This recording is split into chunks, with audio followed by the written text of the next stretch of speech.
사도 바울은 우리의 믿음을 집으로 표현을 했습니다. 집 짓는 거. 그래서 오늘 저는 여러분과 함께 환난에 무너지지 않는 믿음의 집, 환난에 무너지지 않는 믿음의 집이라는 제목으로 함께 말씀 나누고 싶습니다. 모델하우스 지나가다 보면은 정말 그럴듯하게 잘 지어놨습니다.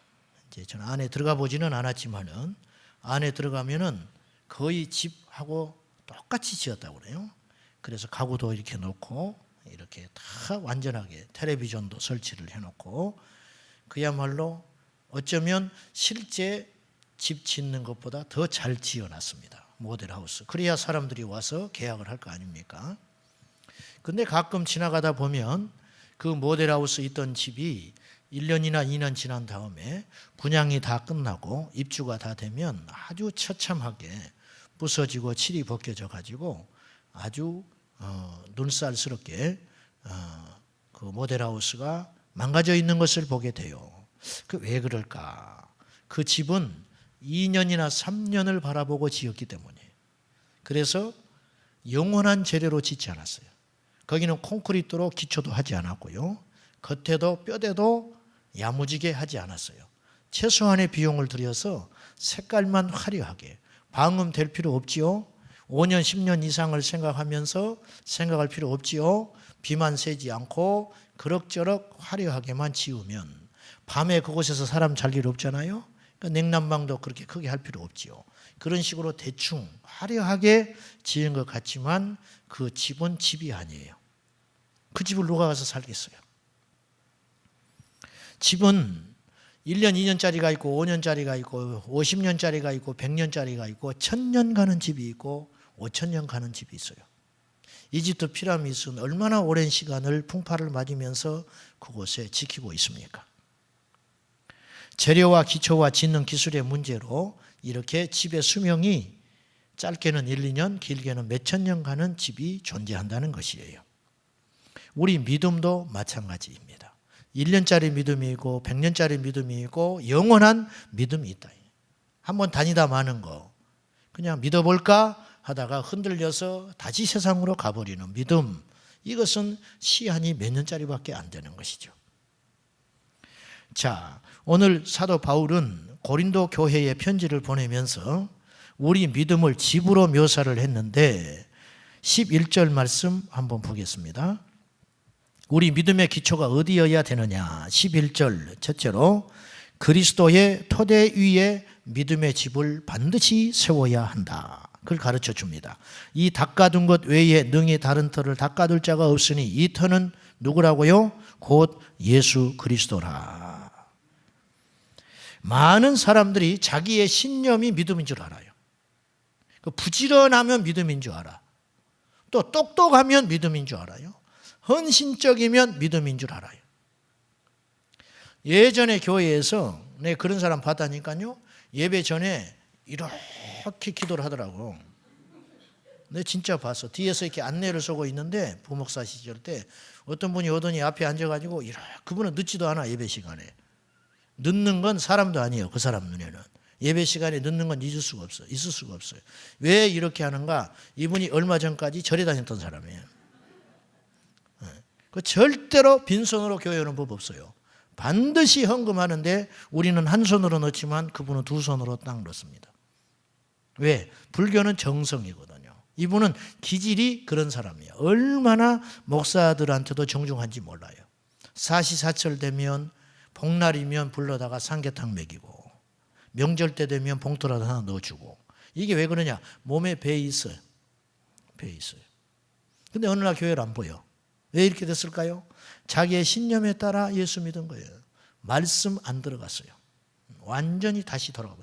그러면서 나중에 전화를 해봤더니 누구한테 말을 들어보니까 교회는 자기 체질에 안 맞는다. 자기 체질에 안 맞으니까 체질에 맞는 절로 다시 돌아갔어요. 이게 이제 신념에 따라 믿는 믿음. 자기 철학이 있어요. 인생 철학. 기질과 취향이 있습니다. 그래서 사업하는 사람은 교회에 와서도 사업가처럼 보여. 딱 보면. 교수는 교수처럼 보여.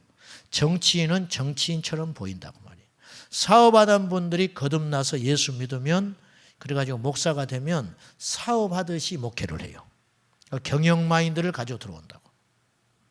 목회 전략이 있다고 그래요. 농촌에 가면 농촌교회 전략이 있다. 작은 중소도시에 가면 이러이러한 이벤트를 벌여서 교회를 해야 한다. 젊은 세대가 많은 신도시에 가서는 이런 식으로 목회를 해야 된다. 목회도 경영이다. 그런 책도 있어요. 저는 반대합니다. 어느 정도 인정할 수는 있지만 이것보다 근본되는 것은 예수 그리스도입니다. 세상의 취향과 세상의 유행에 떨어져도 상관없어요. 예수 그리스도는 유행 따라 믿는 분이 아니고 예수 그리스도는 어제나 오늘이나 영원토록 동일하신 우리의 생명 되신 본질이다 그 말이에요. 그래서 우리의 믿음은 예수 그리스도를 믿는 기초 위에 세워져야 한다 그 말이에요. 그것이 비능률적인 것처럼 보이고 유행에 뒤떨어지고 많은 사람을 담을 수 없다 할지라도 그것은 그렇지 않다. 그래서 예수님의 토대 위에 믿음의 집 세우시기를 축원합니다. 반드시 그래야 돼요. 예수가 우리의 믿음의 근간이 되어야 한다 그 말이에요. 찌르면 예수가 나와야 돼. 우리의 대화는 끊임없이 예수가 흘러나와야 합니다. 예수의 십자가와 예수의 보혈과 예수님의 능력과 예수님의 존귀하심과 예수님의 위대하심이 끊임없이 증거돼야 그 믿음이 진짜 믿음이라는 거예요. 그럴듯한데 예수가 빠져있다. 그건 믿음 아니에요. 그거는 자기 신념이지. 두 번째, 믿음의 집을 세우는 재료를 잘 살펴보라. 오늘 성경에 12절 말씀 보겠습니다. 지금 바울이 집 짓는 이야기 하는 거 아니죠? 우리 믿음의 재료를 이야기하는 거예요. 12절, 만일 누구든지 시작.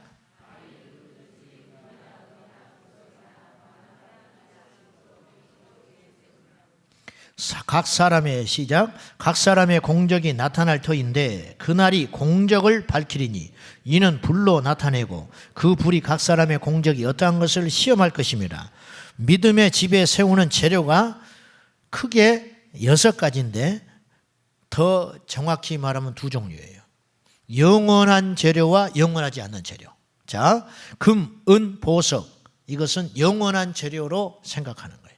금, 은, 보석은 없어지지 않아요. 변하지 않아요. 퇴색하지 않아요. 나무, 풀, 집. 시간 지나면 썩어버리고 말라버리고 날아가 버리죠. 이 2종류의 집을 짓는 믿음이 있다. 금으로 짓는 믿음, 은으로 짓는 믿음, 보석으로 짓는 믿음이 있는가 하면 나무로 짓는 믿음, 집으로 짓는 믿음, 풀로 짓는 믿음이 있다. 어느 집이 짓기에 쉬울 것 같아요? 어느 집? 금으로 집 짓는 게 쉬울 것 같습니까? 나무로 집 짓기가 쉬울 것 같아요. 나무로 집 짓는 게 훨씬 쉽지요. 빠르게 지을 수 있어요. 이 말씀 들으니까 뭐가 생각나세요? 마태복음 7장에 예수님께서 산상수훈 설교하시고 마지막 결론, 믿음의 2종류가 있다. 반석 위에 세운 집, 믿음의 집이 있고 모래 위에 세운 믿음의 집이 있다. 할렐루야. 어떤 집에 짓는 것이 쉬울 것 같아요? 모래 위에 짓는 집이 훨씬 쉬워요. 삽으로 얼마나 잘 파지겠어요. 반석 위에 집을 세운다고 보세요. 반석을 깎아야지요. 그런데 모래는 퍼내면 되잖아요. 반듯하게 하기도 쉬워요. 그럴듯해요. 말뚝박기도 얼마나 쉽겠어요. 반석에다가 기초를 넣는다고 생각해 보세요. 구멍에 돌을 뚫어가지고 오랜 시간 동안 정으로 깨내가지고 거기다가 말뚝을 박아서 기초 세워서 집을 짓는 거예요. 얼마나 불편하겠어요. 얼마나 많은 비용이 들어가겠어요. 얼마나 많은 시간이 들어가겠습니까? 그러나 반석 위에 짓는 집은 풍파가 불어오고 바람이 불어도 무너지지 않는다. 말씀 위에 세워진 신앙은 무너지지 않는다. 그런데 분별을 잘해야 할 것은 제각기 다 말씀 위에 세워져 있다고 그래요. 자기의 믿음을 말을 하면. 우리 한국 교회에서 말씀으로 안 통하는 신앙이 어디가 있겠어요? 우리 교회는 말씀이 좋아. 그러면 끝나는 거예요. 무조건 맞다는 거예요. 신천지도 말씀 이야기예요. 우리를 아주 졸로 알아. 진짜 우습게 알아. 정말이에요. 네. 아무것도 모른다는 거예요. 우리 보고. 우리를 바벨론 교회라고 그래. 무너질 집. 음녀가 지배하고 있는 바벨론. 그 개수가 목사래. 맞짱 떠보자는 거예요. 말씀 가지고. 얼마나 자존심 상하는지 몰라요. 자기들이 사람들이 모르는 걸 알고 있다는 거예요. 비유풀이를 해가지고 개상망측하게 풀어가지고 말씀해요. 성경 공부를 얼마나 열심히 하는지 몰라요. 거기에 빠져들어가지고 그게 딱 들어가 버리면 다른 건 싱거워서 못 듣는다는 거예요. 얼마나 자존심 상한 이야기를 하느냐. 신천지 다니는 사람들이 교회에 와서 말씀을 못 듣겠다는 거예요. 싱거워서 못 듣겠대. 싱거워서. 우리 교회 좀 와보라고 그래. 소금을 확 먹여버리게. 어디가 싱거워? 우리를 조롱하는 겁니다. 조롱하는 거요. 단단한 말씀을 못 먹어요. 오늘 현대 그리스도인들이 조금만 뭐라고 하면 인상이 확 찌그러져 교회 안 나와버려. 그 다음 주에 뭐라고 하면 자기 보고 뭐라고 그랬대. 자기 보고. 세상에 할 일이 없어서 목사가 누구를 타겟으로 설교를 하겠어요. 반석 위에 세워지는 믿음, 그리고 금으로 짓는 집, 보석으로 짓는 집, 은으로 짓는 집, 그 믿음 소유자 되시기를 축원합니다. 그래야 안 무너진다는 거예요. 그래야. 짓기는 힘들어도 눈물로 짓지요. 피 흘리며 짓지요. 오랜 시간 짓지요. 그러나 그 집은 쉽게 무너지지 않는다. 지푸라기로 짓는 집 하루 만에도 질 거 아닙니까? 대충 쌓아 올려놓고 구멍 파면 거기서 지낼 수 있죠. 좋다 할지 몰라요. 그러나 바람 불면 날아가 버리고 작은 불씨에도 다 홀라당 타버리는 거 아니에요. 안 되는 것이죠. 오늘 13절에 공적이라는 말이 나와요. 이 공적이라는 말은 이런 뜻으로 표현을 할 수 있어요. 결과물, 모습, 이제 그런 뜻이에요. 각 사람의 공적이 나타난다. 각 사람의 결론, 각 사람의 마지막 모습이 나타나는데 그날이 공적을 밝힌다. 겉으로는 다 그럴듯한 것처럼 보인다는 거예요. 가짜나 진짜나 다 뒤섞여 있어요. 교회 안에도. 다 믿음 좋은 것 같아. 다 헌신적인 것 같아. 다 사랑이 넘치는 것 같아. 그러나 어떤 일이 딱 닥치면 금으로 지은 집은 흔들리지 않지만 나무나 집이나 풀로 지은 집은 그냥 없어지고 만다 이거예요. 작은 시련에 무너지고 만다. 평소에는 다 순교자 같아요. 평소에는 다 예수님 믿고 죽을 것 같아. 전부 다 헌신적인 것 같아요. 평소에는 전부 애국자 같습니다. 평소에는 다 효자 같아요. 그러나 어떤 일이 닥치면 본심이 드러나 버리더라는 거야. 본색이. 그게 아니라는 거지. 제가 97년에 결혼을 했는데 이제 전임 사역을 했어요. 가지고는 이제 총각으로 4개월 있다가 4월 달에 결혼을 해가지고 5월 5일 날 목사고시를 시험을 보러 갔어요. 제가. 그때는 핸드폰이 없었어요. 내가 이야기했을 거예요. 근데 이제 교회 사택에서 살았거든요. 연립 3층 꼭대기에서 저희가 살았어요. 집을. 그런데 전임 사역을 하니까 새벽기도 해야지, 신방해야지. 하루에 13집씩 15집 신방을 하는데 살 수가 없어요. 가지고 막 몸무게가 10kg가 늘어버리더라고. 가는 집마다 커피를 하루에 10잔씩 먹지. 주는 대로 다 먹었지. 또 막 얼마나 또 젊으니까 총각 전도사라고 얼마나 잘해주는지. 주는 대로 막 순진하니까 또 안 먹으면 시험 들까 봐 얼마나 헌신적으로 했는지 몰라요. 그래가지고 막 몸이 이렇게 나버렸어요. 가지고 딱 학교 졸업하고 나니까 10kg가 딱 나버려요. 6개월 만에. 그래서 공부를 할 시간이 하나도 없는 거예요. 목사고시 준비를 해야 되는데. 그래가지고는 5월 4일 날 그 전날 저희 선배님이 같이 있었어요. 교회에. 제 3년 선배인데 졸업을 같이 했어. 그래가지고는 이제 같이 사역을 했는데 그분하고 함께 당일치기를 하러 가는 거예요. 이제 학교로. 그래가지고 기숙사 졸업한 지가 몇 달 안 됐으니까 전부 후배가 있으니까 기숙사 방 하나를 얻어가지고 밤새껏 거기서 공부하면서 그 다음날 학교에서 시험을 보는 거예요. 목사고시. 그러면 시험을 보고 그 다음날 오후에 5월 5일 날 오후에 그분 사모님하고 우리 집사람하고 학교로 오면 저녁을 잘 먹고 돌아오기로 그렇게 약속을 다 했어요. 이제 시험을 끝났어. 시험을 끝나면 이제 어디서 만나기로 했거든요. 학교에서 안 나타나. 아무리 기다려도 안 나타나. 가지고 그 선배님하고 사택에다 전화를 하니까 신호는 가는데 아무리 해도 전화를 안 받아. 가지고 1시간 2시간 기다리다가 성질 나가지고 둘이 핸드폰도 없고 연락할 길이 없으니까 차 타고 이제 와버렸어요. 둘이. 가지고는 이제 도대체 이제 어떻게 된 건가, 이 두 사람이 어떻게 된 거냐 하고 왔더니 집에 불이 나버렸어. 집에. 알고 가지고 갔더니 거지도 그런 산거지가 없어. 두 거지가 아줌마가 시커멓게 가지고 그 이제 때 벗겨놓고 막 청소하느라고 눈만 이렇게 하고 전부 몸이 막 시커매요. 야, 난 참 탄광촌에 온 줄 알았어. 시커매가지고 그을려가지고 이야기를 들어보니 그 전날 밤에 12시가 넘었는데, 그래서 우리가 살렸다 그랬어. 두 사람. 우리 두 사람이 없으니까 젊은 분들이라 잠이 안 오는 거예요. 이제 혼자 있다가. 그래서 12시 1시까지 둘이서 놀았대요.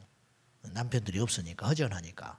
그래가지고 둘이 놀다가 12시 1시쯤 됐는데 아래층에서 놀고 있는데 냄새가 나더래. 어디서 이상하게 뭐 타는 냄새가 자꾸 나더래. 그래서 쓰레기 태운 줄 알았대. 어디서. 그러다가 이제 올라간다고 이렇게 가니까 빌라에 그 철문이잖아요. 철문 가까이 가니까 손을 못 대겠더래. 뜨거워서. 철문에 가지고 문을 이렇게 여니까 연기하고 불이 확 들어와 버리더래. 그 화재 나면 그 복도에 불이 올라오면 그렇게 되거든요. 그래 가지고는 2층에 갇혀 버렸어. 두 사람이. 아래층에 놀러 가가지고 3층에 있다. 우리 집에 내려갔는데. 알고 보니까 빌라마다 지하에 칸칸이 그 짐 넣어놓는 칸이 있어요. 그래서 옛날에는 그 반지하로 세를 내줬습니다. 근데 이제 세를 사는 사람은 없고 이사 간 사람마다 거기다 쓰레기를 다 버리고 간 거예요. 근데 누가 거기다가 불을 질러 버렸어. 지하에다가. 그러니까 지하에다가 불을 지르니까 몰랐어요, 사람들이. 근데 지하에 불을 지르니까 거기서 타고 나와가지고 불길이 그 복도 계단을 타고 올라와 버린 거예요. 그래가지고는 밖에서는 이미 그렇게 큰 불이 나 있었는데 안에서는 모르고 있었던 거예요. 그래가지고는 가까스로 이제 살아난 거예요. 이제 그 이야기는 길고, 제가 그 이야기를 하려는 게 아니라, 저희가 3층에 살았는데 신혼에 제가 스트레스를 엄청 받고 살았어요. 왜냐하면 그 반대편 집에 나란히 집이 있었는데 이 사람들도 신혼부부인데 얼마나 알콩달콩 잘 사는지 몰라. 저는 교회에 이제 바쁘니까 새벽에 나가면 밤 10시, 11시에 막 들어오니까 집사람이 우울증 직전까지 가버렸어요. 완전히 체계가 갑자기 하루아침에 바뀌어버렸잖아요. 그래가지고는 막 그쪽을 부러워하고 막 그러는 거예요. 가지고 내가 사실 스트레스를 엄청 받았어. 이런 것들이 들어와가지고 이렇게 비교하게, 누구는 뭐 누가 그렇게 할 줄 몰라서 그래. 시간도 없고 돈도 없고 그러니까 못하지. 막 이제 그러면서 막 그러고 있었는데 그날 이후로 역전됐어요. 그 남자가 그렇게 아내를 사랑하고 헌신적인 사람이 불나니까 혼자 도망가 버렸어. 그 남자가 반바지 입고. 혼자 도망가가지고 불이 이렇게 나니까 밖에서 어쩔 줄도 모르고 막 이렇게 구경하고 있더라는 거예요. 자기 아내는 안에 있는데 이 멍청한 인간이 같이 데리고 나와야 할 거 아니에요. 혼자 나버렸어. 평소에 사랑한다 뭐 달링 하나 필요 없어. 불나가지고 혼자 살겠다고 계단 내려가 버렸는데 뭐 본능적으로 쓰리빠 신고. 그 뒤로요 이사가 버렸어요. 그 집 못 살았어요. 그 뒤로 그 집은 말이 없어졌어요. 정말이요. 눈꼴 사나서 못 봤는데 웃고 난리 법석을 떨더니 몇 달 동안 말이 없더라고. 둘이 어떻게 되는지 난 몰라. 그리고 이사가 버렸어요. 그래가지고 이제 두 거지가, 제 집사람하고 그 선배님하고 두 거지가, 두 사모가 목욕탕에 가서 얼마나 시커먼지 때를 닦아도 안 없어지더래. 시커먼 때가 손톱이고 어디고 그 그름에 청소하고 해가지고 또 가가지고 가관이었대. 둘이 거지가 들어가가지고 서로 사모님 해가면서 아주 예수망신 다 시키고 와버렸어요. 목욕탕 다 시커멓게 물들고. 그때 제가 하나님께 감사했어요. 그날쯤에 불이 났으면 내가 어떻게 했었겠어. 불이 났으면 나 혼자 살겠다고 나와버렸으면 어떡할 뻔했어. 그걸 안 들킨 것이 얼마나 감사하냐고. 본색이 드러나 버렸으면 큰일 나버렸다. 제가 말씀드리는 것은 불이 나봐야 사랑이고 뭐고 간에 안다고만. 불이 나봐야. 배가 고파봐야 알아. 배가 고파봐야. 인간은 다 그러는 거예요. 믿음 좋다? 무엇으로 좋다는 걸 증명할 거예요. 무엇으로 믿음이 좋다는 걸 알 거예요. 다 부질없어요. 불이 나서 내가 세운 믿음이 위기가 닥칠 때 보석과 금과 은으로 지은 집은 거뜬히 무너지지 않고 견디지만 나무로 지은 믿음은 타버리고 없다고만 타버리고 뭐 어쩌고 저쩌고 하나 필요 없어요. 하나 없어요. 아브라함에게 이삭을 바치라 하신 주님의 명령을 어떻게 하는지를 볼 때에 이것이 진짜 믿음이 판명나는 거예요. 다윗, 그의 형들이 평소에 얼마나 하나님 하나님 외치고 살았겠어요. 이스라엘의 백성들이 얼마나 하나님께 제사 열심히 드렸겠어요. 블레셋하러 전쟁하러 갔더니 도시락 싸가지고 갔더니 다윗이 갔더니 전부 숨어가지고 나가지도 못해. 진짜 믿음은 다윗 한 사람밖에 없었어요. 베드로, 안진뱅이를 고친 후에 자세를 보세요. 왜 우리를 주목하냐고. 하나님께 영광 돌려버리잖아요. 이게 진짜 믿음이에요. 안진뱅이를 고치는 것보다 더 어려운 것은 주님만을 바라보게 하고 자기는 사라지는 것이 진짜 믿음이다 그 말이에요. 바울과 실라가 감옥에 갇힙니다. 감옥 갇히기 전에 예수 전했습니다. 진짜 믿음은 감옥에 갇혔을 때 낙심하지 않고, 아니 우리가 죄짓다가 여기 온 것도 아니고 나쁜 짓 하다가 온 것도 아니고 복음 전하다가 우리가 감옥에 하나님이 넣어줘 이럴 수 있어? 실망할 수 있어요, 얼마든지. 그러나 바울과 실라는 감옥에서 하나님을 찬양합니다. 요게 금으로 지은 믿음이다 그 말이에요. 금으로 지은 믿음. 욥, 부자일 때 누가 하나님께 감사 못해요? 승승장구할 때 누가 하나님께 귀한 건 못 드립니까? 다 잃어버린 후에 주신 자도 여호와시요 취하신 자도 여호와시니 주님의 이름이 영광을 받으십시오. 아무나 할 수 있는 일이 아니에요. 때로 우리의 믿음은 시험을 받아요. 시험은 두 가지가 있습니다. 마귀가 주는 시험과 하나님이 테스트하는 시험이 있다 이거예요. 마귀는 우리를 망하게 하고 죽이려고 하고 시험을 주지만 하나님은 복 주시려고 시험 주시는 분이에요. 흔들리지 마세요. 하나님께 믿음으로 나가세요. 그러면 하나님의 선물 보따리가 기다리고 있는 거예요. 욥이 딱 배로 복을 받습니다. 다 잃어버리고 나서. 시험을 통과한 후에야, 아브라함이 이삭을 바친 후에야 주님이 뭐라고 그러냐면 네가 이제서야, 주님이 인정하는 거예요. 이제야 네가 나를 사랑하는 줄 알았노라. 사람은 닥쳐봐야 안다니까요. 닥쳐봐야 알아. 여러분 믿음 자신 있으십니까? 내 믿음의 위기가 올 때, 내가 이루는 모든 걸 잃어버린다고 할 때, 그때도 믿음을 지켜낼 용기가 있냐 그 말이에요. 우리 교회는 몇 프로나 될까요? 한국 교회는 몇 프로나 될까요? 50%? 저는 택도 없다고 봐요. 10%? 10%도 많다고 봐. 우리 교회는 어떠냐 그 말이에요. 우리 교회는 전부 다 예수의 이름을 이야기하지요. 전부 믿음을 이야기하지요. 그러나 정작 위기가 오고 시련이 오고 낙심되고 절망된 일이 닥칠 때 우리가 과연 버텨낼 수 있는 힘이 있느냐 하는 말이에요. 전부 주님 사랑한대. 근데 돈 이야기하면 팡팡 추락해버리는 거예요. 전부 믿음이 있대. 근데 자아를 건드려버리면 그 자리에서 넘어져 버리는 거예요. 못 견뎌요. 못 견뎌요. 진짜 거듭난 건 뭐냐? 성질도 거듭나야 되는 거예요. 돈 쓰는 것도 거듭나야 되는 거예요. 사람을 보는 눈도 거듭나는 거예요. 자식을 교육시키는 방법도 거듭나야 되는 거예요. 아멘 하세요. 이게 진짜 믿음이지. 말로는 주여 주여 하는데 똑같아. 어떻게든지 1등 하라고 그러고, 군대 갈 때 되면 좋은 자리 가려고 뇌물 쓰고 전화해서 백 쓰고. 아니지요. 그거는 믿음이 아니죠. 믿으면 하나님께서 선한 길로 인도해 주실 걸 믿어야 할 것 아니에요? 안 믿는 거예요. 그 믿음은 또 없어. 그 믿음은 어떻게 된 일인지.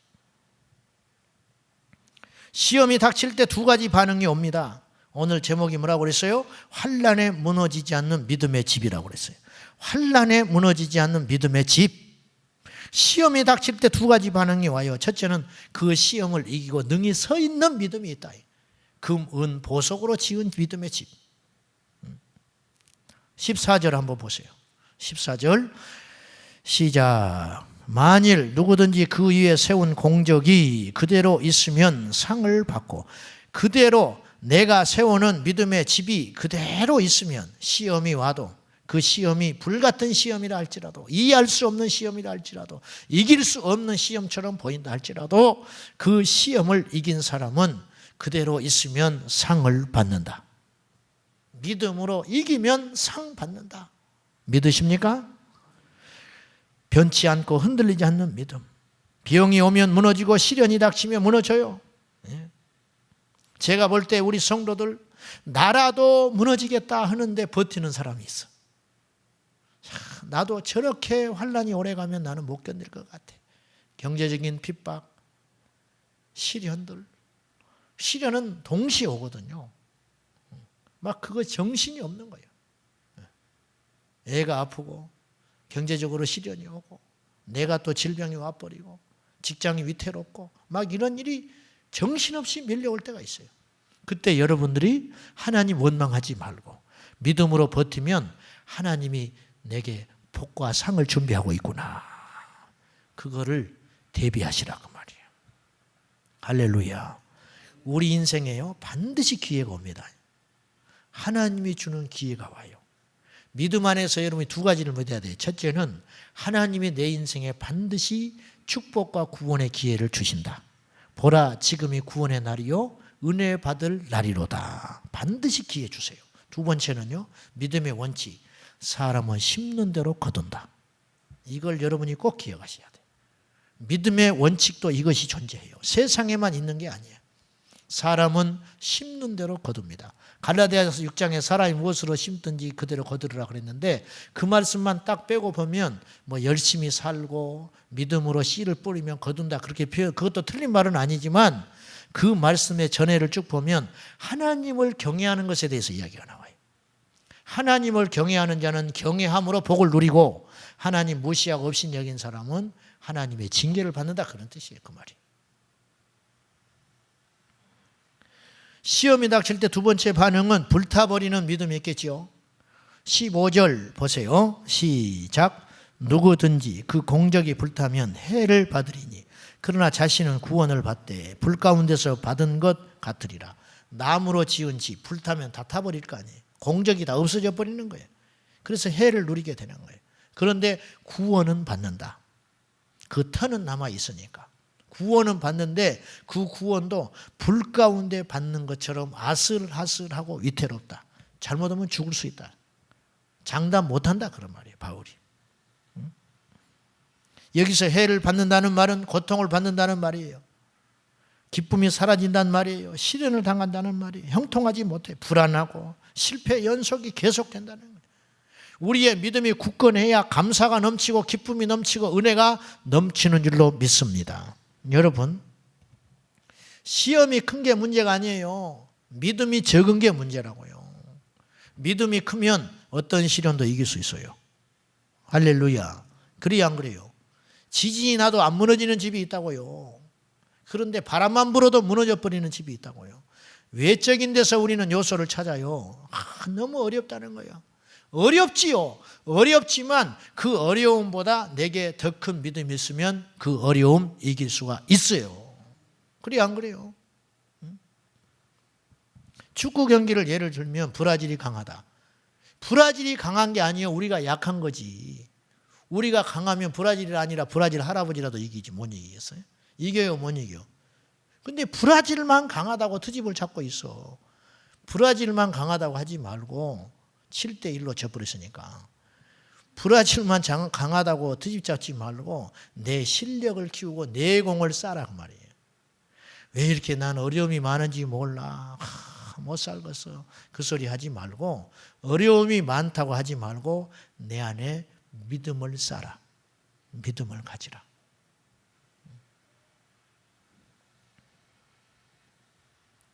구원, 가까스로 받는 구원, 불확실한 구원 누리고 싶으세요? 큰 소리 치면서 하나님께 가고 싶어요. 어떤 믿음이 돼야겠어요? 말할 필요도 없잖아요.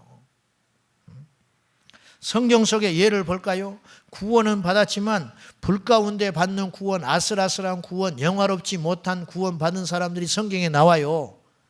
그런 사람 되지 않기를 축원합니다. 누굽니까? 삼손. 그래 안 그래요? 삼손이 하나님 부르고 죽었어요. 하나님을 떠난 것 같지는 않아요. 그러나 삼손이 영화로운 구원받았을 것 같습니까? 삼손처럼 큰 복을 받고 태어난 자가 없어요, 성경에. 다윗과 솔로몬보다 더 큰 복을 받고 태어난 자가 삼손이라고요. 그 힘을 누가 당해냅니까? 그걸 가지고 하나님의 영광을 돌렸으면 어마어마한 일을 할 수 있는 사람이에요. 그러나 그의 믿음은 모래 위에 지은 믿음이었어요. 나무로 지은 믿음이었어요. 그러니 그 엄청난 재주를 가지고도 무너지고 유혹에 자빠지고 계속 세상의 쾌락만 쫓다가 눈알 뽑혀가지고 마지막에 회개하고 하나님 앞에 마지막 힘을 다하려고 기도하고 그 우상 무너뜨리고 거기서 같이 죽어버리는 거예요. 그러니까 믿음은 있었던 것 같아요, 제가 볼 때는. 그러면 하나님 앞에 갔어요. 그러면 삼손이 하나님 앞에 갔을 때 무슨 할 말이 있는 인생이 되겠냐고. 무슨 할 말이 있는 인생이 되겠어요. 남의 이야기가 아닙니다, 여러분. 여러분이 태어날 때 하나님이 주신 재주와 달란트와 은사가 각별한 사람이 있어요. 그것 가지고 하나님께 영광을 돌리고 살라고 주셨는데 그거 가지고 내 쾌락과 내 욕심만 채우다가 하나님께 가면 어찌하겠냐 그 말이에요. 사울 왕 어떻습니까? 마지막 그의 삶이 얼마나 아슬아슬합니까? 믿음의 위태한 삶을 살다가 전쟁터에 나가서 자기 아들과 비참하게 죽잖아요. 에서는 어때요? 야곱과 에서가 얼마나 구분됩니까? 에서가 믿음의 사람이었을까요?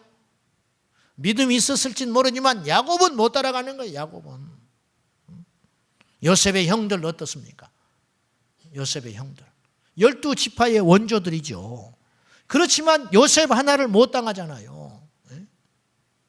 영적 장자는 요셉이에요. 영적 장자는 요셉이라고. 못 따라가잖아요. 못 따라가.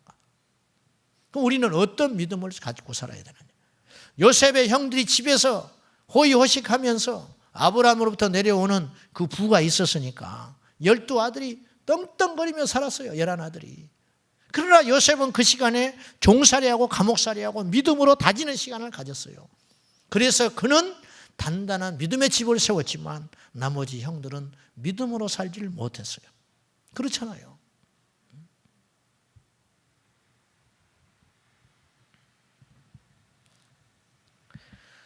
믿음으로 견딘 사람들이 받을 상이 있습니다. 아멘입니까? 믿음으로 견딘 사람들이 받을 상이 있다. 우리 말씀 한번 찾아봅시다. 요한계시록 21장 7절. 계시록 21장 7절.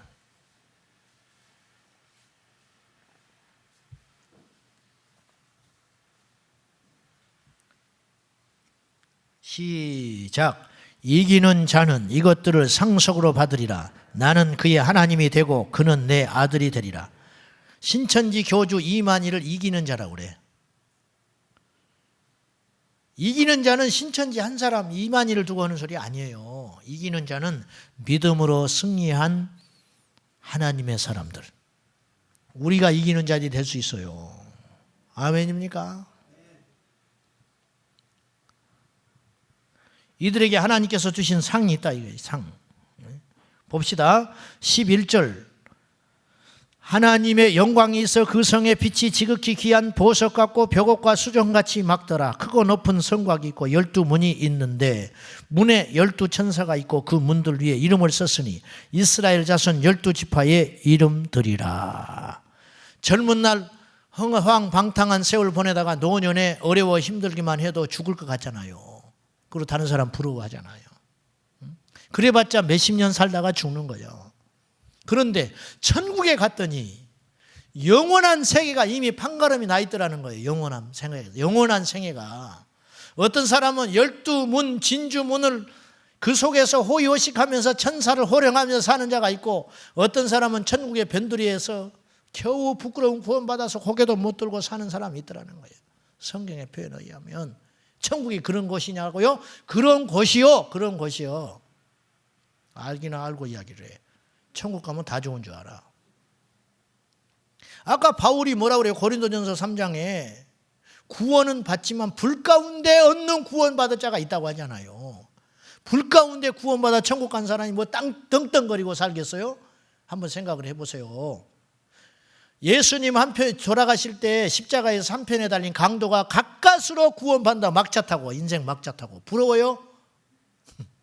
부러워? 500원. 그 사람이 부럽냐고. 그 사람이 부럽냐고. 그 사람 부러워하는 사람이 있어. 구원받았대. 구원받았대. 그러면 그 사람하고 사도 바울 복음 전하다가 자기 전생애를 걸고 복음 전하다가 열도막 나서 죽은 바울하고 하나님이 같이 취급하면 그 하나님은 공의로운 하나님이 아니죠. 그 하나님은 질서가 없고 원칙도 없는 하나님이죠. 하나님 그런 분 아니잖아요. 천국에 상이 있다. 행한 대로 갚아주리라. 아멘 하세요. 22장 12절 보세요. 보라 내가 속히 오리니 내가 줄 상이 내게 있어 각 사람에게 그가 행한 대로 갚아주리라. 각 사람에게 그가 행한 대로 갚아주리라. 왜 안 믿으십니까? 이걸 왜 안 믿어? 행한 대로 갚아주신다고요. 가난하고 힘들고 무시당해도 영혼을 품고 기도하며 하나님께 기도하고 자신의 과거와 화해하고 완전히 치유되어서 세상에 잘난 자 부한 자 부러워하지 아니하고 믿음의 자존심을 세우며 믿음의 여정을 한 걸음 한 걸음 걸어가는 그 사람이 천국에 가서 하나님이 외면하시겠냐고 말이에요. 자기만을 위해 쓰고 마음껏 자기 기분 내킨 대로 살다가 겨우 부끄러운 구원받아 천국에 간 사람하고 레벨이 같겠냐 그 말이에요. 제가 가끔씩 걱정되고 염려되는 것이 천국에 갔는데 여러분하고 똑같이 섰어요. 여기서는 뭐 목사니까 그럴듯해 보이는데 천국 가니까 형편없는 거예요. 성도들이 더 칭찬을 받고 더 상급을 받고 그러면 어떡하냐고 막 어떡하냐 부끄러워서 내가 그런 쓸데없는 걱정을 많이 해 제가. 쓸데없는 걱정이 아니잖아요. 쓸데없는 걱정이. 저는 월급 받아가면서 주의 일을 하는데 여러분은 헌금하고 주의 일을 하는. 우리 집사람이 가끔 힘든 뭐 그런 이야기를 해. 그럼 내가 뭐라고 그래? 뭐라고 하냐? 우리는 돈 받아가면서 주의 일해. 우리는 성도들은 돈 갖다 내면서 주의 일 한다고. 그러니까 힘들다는 소리 하지 마. 그러니까 나하고 대화가 안 돼버려. 제 말이 틀렸어요? 주의 종들은 종이 아니요 지금. 쉽게 말하면 주인이지. 돈 받아가면서 하잖아. 천국 가면 하나님이 다 정확히 낱낱이 쪼개가지고 행한 대로 상 주실 것이라. 행한 대로. 힘 있을 때, 생명 있을 때, 기회 있을 때 주님의 사명 충실히 감당하세요. 아멘입니까? 배부른 소리 하지 말고 배부른 소리 좀 하지 말고 제발 좀. 목사한테 잘 보이려고 주의를 합니까? 낱낱이 밝혀지리니 공력대로 상 받는다. 공력대로. 행한 대로 받아요. 내가 금으로 지은 집이면 그 집은 영원히 무너지지 않고 천국까지 가져가는 것이고 나무로 대충 쉽게 못 박아가지고 대충 비세는 거나 맞고 그럭저럭 세상에 한 발 하나님께 한 발 그럭저럭 믿음 생활하다 가면 천국 가면 그 나무로 지은 집은 다 불타버리고 없고 빈 몸뚱아리만 천국 가는 거예요. 그게 믿음의 법칙 아닙니까? 우선순위를 하나님께 두시라고요. 우선순위를. 아멘. 행한 대로 갚아준다. 행한 대로. 세상에 잘난 것 자랑할 것 없고 세상에 가진 것 자랑하지 말고. 우리 교회는 땅 가진 사람도 없으니 감사해. 땅 많으면 뭐 할 거예요? 죽으면 관짝에 갖고 들어가지도 못하는 거. 아무 필요 없는 거예요. 아무 필요 없는 거. 주를 위해 내 한 목숨 내 생에 다 불살라 살다가 주님 앞에 가는 거예요. 주님 앞에. 결정을 해야 돼요. 수십 년 떵떵거리고 살다가 천국에 가서 개털모자 쓸 것인가 아니면 이 땅에서 고생하고 하나님 앞에 그렇게 살다가 십자가 지고 살다가 천국에 가서 면류관 쓰든지 하나 선택하라고. 둘 중에 하나. 뭐 이러면 어떤 거 선택할 거예요? 알기는 잘 알아. 말은 잘하고 안 지켜지니까 문제지. 기억하세요. 천국에 가면 다 거울의 크기가 달라서 다스리는 권세가 다르다. 주님이 답답해서 그랬어요. 해의 영광도 다르고 달의 영광도 다르다. 보세요. 인류 역사에 달은 해를 한 번도 앞서지를 못해요. 사람들이 해를 귀하게 생각하지 달은 두 번째입니다. 해를 섬기지 해 섬기고 나서 달 섬기는 것이지 해와 달을 동등하게 보질 않아요. 해의 영광이 다르고 달의 영광이 다르다고요. 그런데 천국에 가면 같겠냐 그 말이에요. 주님 말하는 것이. 어떻게 해야 됩니까? 어떻게 우리가 믿음의 영원한 재료를 가지고 내 믿음의 집을 키워갈 것인가? 첫째, 기초가 요동쳐서는 안 됩니다. 기초는 누구라고 그랬어요? 예수 그리스도. 기초는 예수예요. 아멘입니까? 죽어도 예수, 살아도 예수. 최권능 목사님 일제시대에 복음 전하다가 잡혀 들어갔는데 일본 순사가 때리다가 지쳐버려. 재미가 없어. 때리면 예수. 몽둥이로 때리면 예수. 너는 어떻게 맞을 때마다 예수밖에 모르냐? 내 안에는 예수로 꽉 차 있어서 건드리면 예수가 나온다. 나가. 말이 안 통해. 내보내버렸어요. 건드리면 예수가 나오는 거예요. 힘들 때 예수, 좋을 때 예수, 기쁠 때 예수, 잠이 안 올 때 예수, 실컷 자고 나서도 예수. 아멘입니까? 길을 가도 예수요, 밥을 먹어도 예수요, 잠을 자도 예수요, 좋아도 예수요, 슬퍼도 예수요, 낙심이 돼도 예수밖에 없다고 말해요. 예수. 우리 신앙은 예수. 믿음의 기초가 흔들리면 안 돼. 예수 떠나지 마시기 바랍니다. 어떤 경우에도 예수 떠나지 말라고요. 누가 손해요? 이성적으로 생각을 해봐요. 시험 준 사람이 손해요? 시험 받은 사람이 손해요? 시험 받은 사람이 천배 만배 손해라고. 왜 내가 시험 들어? 그런 일로. 내가 왜 그런 사람으로 시험 들어? 그래서 기도 못하면 내가 손해고, 그래서 복음 전하면 내가 손해고, 예배 때 은혜 못 받으면 내가 손해인데 왜 내가 시험 들어? 왜 내가 시험 들어? 아멘? 믿음의 기초는 예수예요. 사람에다가 세워놓으니까 흔들거리는 거예요. 사람. 왜 실망을 해? 저 사람한테 왜 실망해? 그러면 저 사람의 기초를 가지고 내가 신앙생활하는가? 목사가 길거리에서 교통승령하고 멱살잡이를 해도 시험 들 필요가 없는 거예요. 저거 사람이지 뭐 저거. 내가 목사 보고 예수 믿어? 주님 보고 예수 믿지? 아멘입니까? 내 합리화가 아니라 믿음의 원리가 그것 아니냐 그 말이요. 그것이. 우리의 믿음의 기초는 예수입니다. 예수. 두 번째, 낙심하고 실망할 필요가 없습니다. 아멘입니까? 모래 위에 지은 집은 아침에는 천국, 저녁에는 지옥 왔다 갔다 해. 정신이 없어. 정신이. 기분 좋으면 할렐루야, 기분 나쁘면 인사도 안 해. 어쩌자는 거예요? 왜 우리가 두려워하고 감정에 치우쳐서 예수 믿냐 그 말이요. 실망할 필요가 없어요. 실망하면 나만 손해요. 레위기서 10장에요. 하나님이 주신 불이 있어서요. 하나님이 영광 중에 이스라엘에게 성막이 완성되고 불을 주신다고요.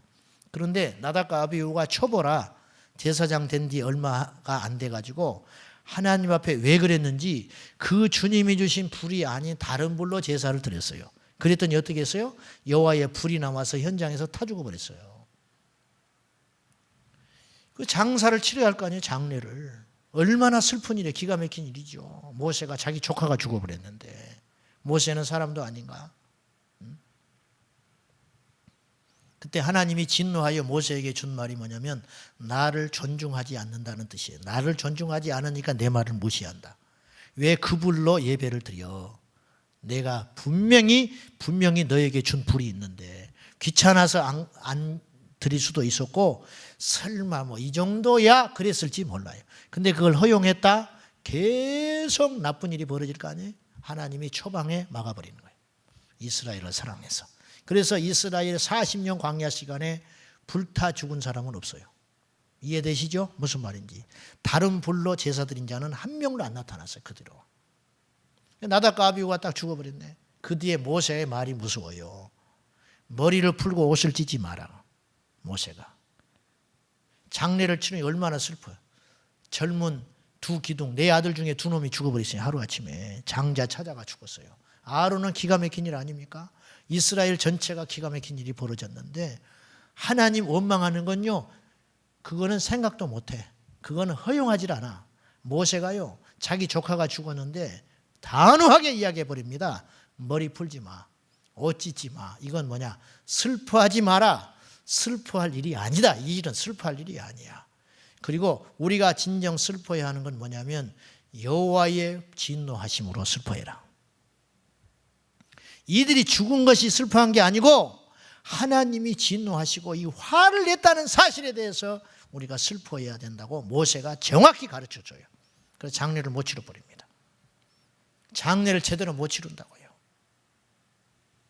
이것에 하나님이 주시는 게 뭐예요? 낙심하지 마라. 따라합시다. 낙심은, 절망은, 실망은 마귀가 주는 것이다.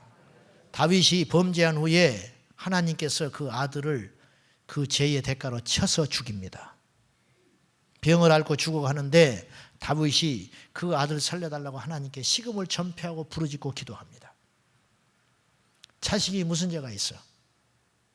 자기가 남의 아내를 데려다가 간음을 해가지고 애를 생산했는데 이 아이를 여호와께서 쳐버린 거예요. 죄의 씨앗으로. 그래서 다윗이 간절하게 기도해요. 회개하고 살려달라고. 근데 하나님이 데려가 버려요. 죽고 난 다음에 신하들이 다윗에게 말을 못 전하는 거예요. 다윗이 신하들이 뭘 걱정하냐면 살아있을 때도 저렇게 왕이 슬퍼하셨다 이거예요. 그런데 죽었다는 소리 들으면 어떡하겠냐. 말을 못하는 거예요. 그 소리를 들었어요. 다윗이. 내 아들이 죽었느냐? 죽었습니다. 그랬더니 머리를 감고 목욕을 하고 밥을 먹습니다. 신하들이 이상하잖아요.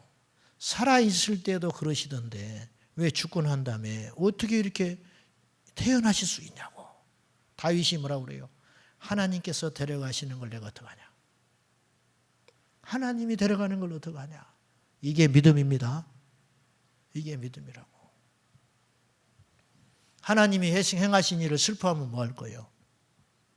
하나님이 계획대로 끌고 가는 걸 막으면 어떻게 할 거예요? 우리가 어떻게 막어? 우리가 왜 슬퍼해? 우리가 왜 절망해요? 사랑하는 여러분, 성령님은 우리에게 항상 소망을 주십니다.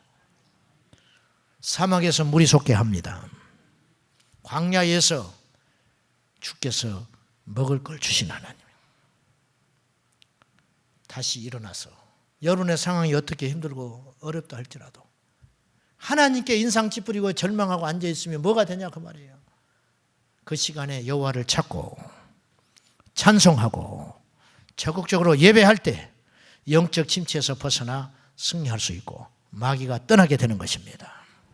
낙심해보라고요. 마귀가 달라붙어가지고 평생 등에 붙어가지고 절망, 낙심, 실망, 좌절, 굴을 파고 땅에 들어가는 거예요. 혼자 두더지처럼. 실족하면 나만 손해. 아멘입니까? 마지막으로 분별의 영으로 무장하시기를 축원합니다. 월드컵 누가 우승하면 뭐하고 우승 안 하면 어떡하겠어. 그놈의 월드컵 난 떨어지기를 잘해버렸다 그랬어 속으로. 어쩌다 8강이나 올라갔다. 온 나라가 난리 법석. 한번 냉정하게 따져보자고. 그래 1등을 하면 뭐 할 건데. 그래서 여러분 생활이 좋아지셨어요? 2002년 월드컵에 4강에 올라가서 여러분이 집안채이 생겼습니까? 여러분 믿음이 막 커졌어요? 주님을 더 사랑하는 마음이 생겼어요? 그래서 여러분 가족 중에 하나가 2002 월드컵 끝나고 예수 믿게 됐습니까? 없잖아요. 그래서 뭐 할 건데? 잘 떨어져 버렸다 내가 속으로. 안 떨어지면 새벽 5시에 그 중계 보니라고 새벽 기도도 못 오지. 1시에 또 해. 1시 5시. 1시 어중간하다고. 그럼 12시까지 기도 1시에 하다가 새벽 기도를 좀 그렇게 열심히 해봤으면 좋겠어. 그렇게. 응? 직장에 가서 졸고. 골프는 새벽 3시에 일어나서 가. 새벽 기도는 5시인데 안 오고. 무엇이 중요한지를 보라고. 무엇이 영원한지를 보시라고요. 아멘입니까? 영적 분별력을 가지시라고. 모래 위에 우리 믿음 세우지 말고 나무나 목재나 집이나 풀로 짓지 말고 금, 은, 보석으로 집 지어서 영원한 반석이신 주님께 바탕을 두고 요동하지 말고 흔들리지 않는 굳센 믿음으로 불같은 시험 오나 무너지지 말고 이 말세에 앞으로 어떤 일이 벌어질지 모르니 아무쪼록 믿음 생활 잘하여 저 천국에 가서 12고을 호령하는 축복 누리시기를 축원합니다.